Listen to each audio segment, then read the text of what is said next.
জলহস্তিরা এখন শান্ত হয়েছে, কিন্তু দুপুরের সাংঘাতিক রোদে তাদের প্রতিবেশীদের অবস্থা নাজেহাল।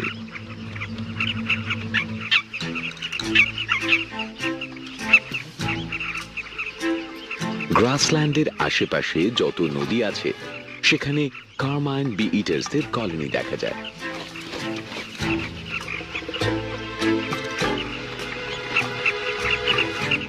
যে কোনো নদীর ধারে এরা 2 মিটার অবধি গর্ত খুঁড়ে বাসা তৈরি করে। বেলা বাড়ার সঙ্গে সঙ্গে গরমের হাত থেকে বাঁচতে বাসায় আশ্রয় নেওয়া ছাড়া আর এদের কোনো পথ নেই। এরা সাধারণত উঁচু খাড়া দেওয়াল দেখে বাসা তৈরি করে, যেখানে শিকারীর উৎপাত খুব একটা থাকে না।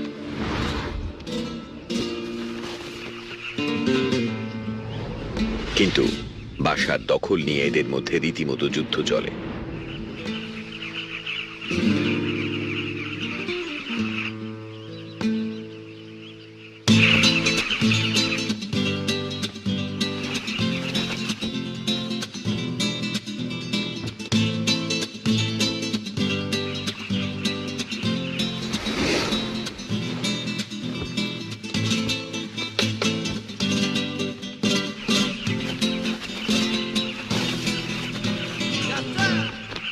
লড়াই থামলে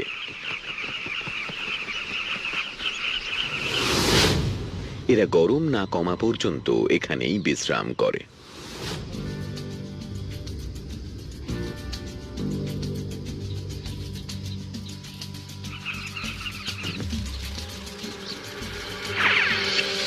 সূর্য উঠেছে প্রায় 6 ঘন্টা হয়ে গেছে। মাটি এখন গরমে ঝলসে যাচ্ছে। এখানে তাপমাত্রা প্রায় 50 ডিগ্রি।